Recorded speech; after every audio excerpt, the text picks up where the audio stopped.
Hello and welcome back to the News Project Live on GNAT-TV's Facebook page.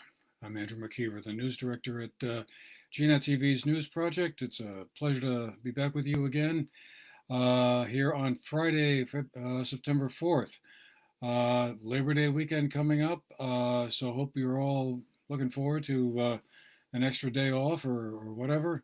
And that, of course, comes with the caveat, as the governor pointed out today in his Friday press conference, that while things are looking pretty good in Vermont relative to the rest of the nation, on the COVID-19 front, this is no time to lower our guard and relax. Uh, and as we've known over the past few months, holiday weekends like Memorial Day or the 4th of July have sometimes been triggers for little outbreaks. So let's all stay smart and stay safe.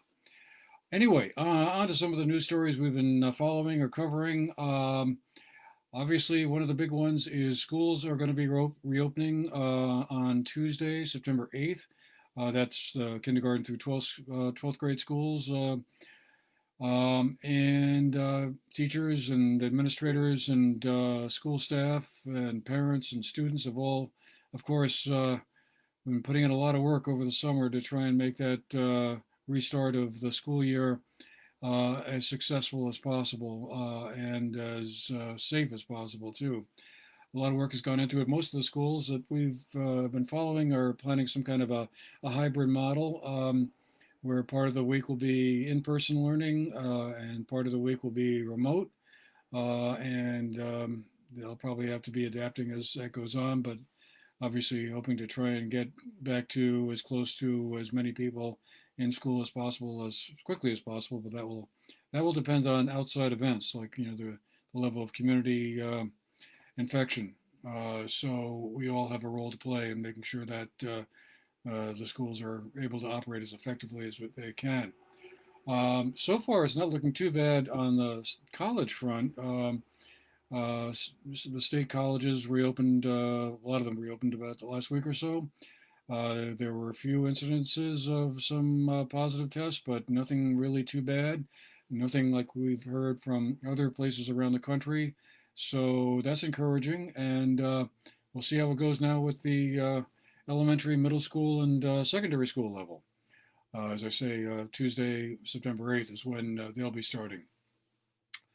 What else? The Bourne Brook proposal went back before the Manchester Development Review Board on Wednesday night. They heard more testimony, both from the folks who want to put that project together. It's basically kind of an expanded hotel, resort, event space at the end of Benson Road there off of East Manchester Road. It bumps up against the Green Mountain National Forest. They want to create some sort of, they're calling an eco retreat. In other words, a place for folks to go to enjoy the outdoors and also maybe have weddings and a few other corporate events. That has aroused a little local reaction and opposition from some of the immediate neighbors and other folks who are concerned that the environmental quality of the area might be compromised in some way, more traffic coming through, that sort of thing. Anyway, the DRB closed the hearing. They've had, I think, 4 hearings now, or this was the fourth time they had a hearing, and did not take a vote on whether or not to approve the permit application or not. That will presumably come at a subsequent meeting down the road. But anyway, we'll continue to follow that. Also, the Manchester Journal is reporting that the Dorset Quarry almost, I guess, came close to having a deal with a statewide nonprofit, the Vermont River Conservancy, that was going to help them or take over operation of the quarry. But that deal has potential deal anyway has fallen through, and I guess according to the Journal's article, the nonprofit felt they didn't really have the capacity to monitor the quarry any better than what local officials like Ryan Downey has been doing. As we all know, the quarry has been closed for most of the summer for swimming and outdoor recreation out of concerns about COVID spread. And, we'll kind of just wait and see how things go on. But anyway, interesting story to follow. Also, Seth Bongarts, who many of you know has been the president of Eldine until this past year, is stepping down from his post as the chairman of the Burton Academy School Board, or Board of Trustees, I should say. He's been the chairman of the board for the past 15 years, has been on the board for the past 19, so it's a bit of a milestone. He's leaving to focus on his run for state office. As many of you know, he's making a bid to become one of the Bennington 4 district's state representatives. It's a two-member district. Of course, those seats will be in play this coming November at the general election. Mr. Bongarts is running a joint campaign with one of the incumbents, Kathleen James, who became a state rep in 2018, 2 years ago. She's finishing up her first term, running for a second. They will be squaring off against Representative Cynthia Browning, who's the other incumbent state rep. She's been a state representative since 2007 and is running this year as an independent. Both Mr. Bongarts and Ms. James are running as Democrats. And that's a great segue to remind you or tell you that on September 29th, GNAT-TV will be hosting a debate between the three candidates to hear their views on why you should vote for them in the coming election. And that will be airing at 4 o'clock on September 29th. We're still working out a few of the details on that as to whether or not that will be a live debate or one that we'll just tape, record, and broadcast later. But anyway, something to mark your calendars for if that's of interest. It'll be starting at 4 p.m. that afternoon. We're also pulling together another debate for the state Senate candidates. Tentatively, we got that scheduled for October 7th. More information to come on that as we work through some of the details. But anyway, we're doing our best here to try and bring you information and discussion about candidates and the elections. And along the same lines, we're also going to be having a series of one-on-one conversations with the major party candidates for the governorship and the lieutenant governorship. We've nailed down dates with David Zuckerman, who is the Democratic candidate for the governorship. We'll be talking with him on September 14th. We have a date set with Molly Gray, who is going to be running as the Democratic nominee for lieutenant governor. We'll be talking with her on September 10th. And then Scott Milne, who is the Republican candidate for lieutenant governor. We have conversations set for September 17th. We're also getting close to having a date set with Governor Phil Scott as well. Haven't got a precise date yet, but stay tuned. That will be coming along fairly soon, we hope. One other note before we leave the political arena, VT Digger is reporting today that the Secretary of State's office is saying that mail-in ballots will be mailed out to Vermonters no later than October 1st. They'll be starting to send them into the mail roughly 10 days or so before that, so that hopefully all Vermonters will receive their ballots by the end of September, and you'll then be able to mark them up and mail them back in and have your votes counted.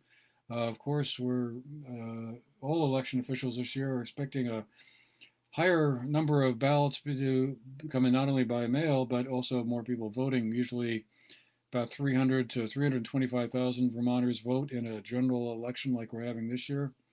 But that number may increase substantially if the results from the state primary in August are any guide.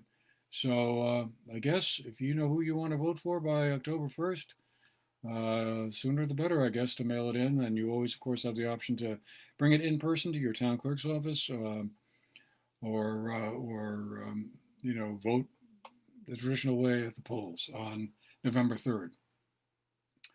Okay, one other reminder for something that's coming up around the end of September that we've talked about a couple of times, but really can't emphasize enough, and that's the Census report. September 30th is the deadline to get your census information in. Folks, it's really easy. All you need to do is go to census.gov online, fill out a form. It takes you less than 5 minutes.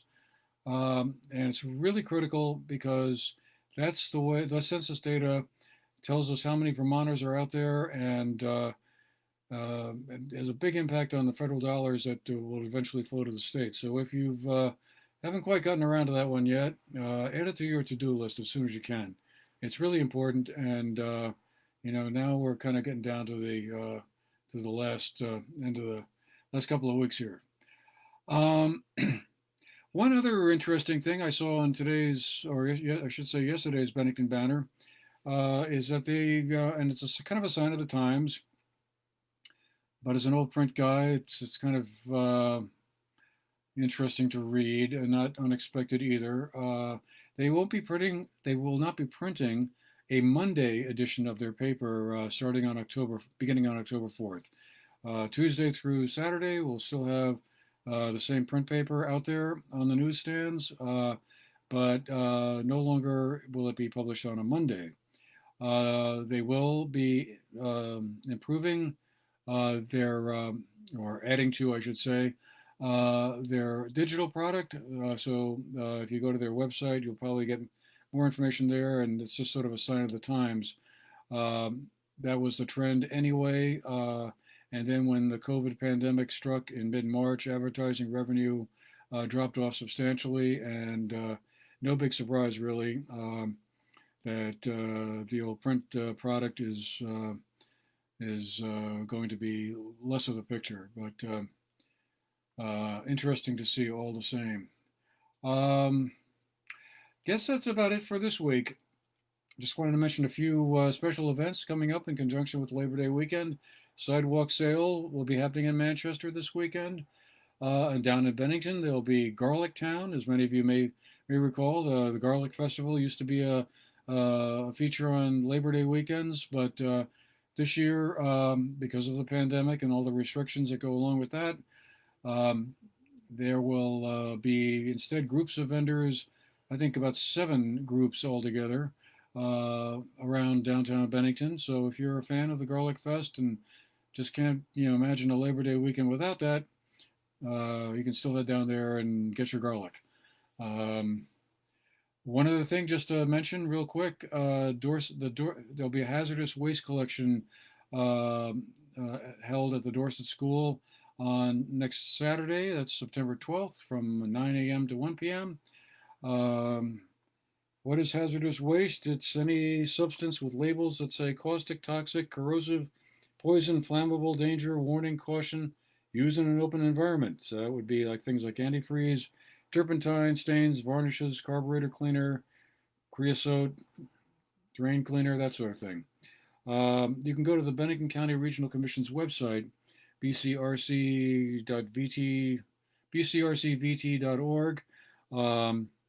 and get more information. They will have things about how there's some things not to bring. So we're checking that out. If you've got some products sitting around in your garage or your basement that you wondered how you're going to get rid of them, here's your chance. Okay, well, again, thanks for being with us today. This has been News Project Live on Facebook from GNAT-TV. I'm Andrew McKeever, the news director at GNAT-TV's News Project. Again, I want to wish you all a happy Labor Day weekend, and stay smart and stay safe out there while you're having a good time. All right, we'll see you again next weekend. Have a good one.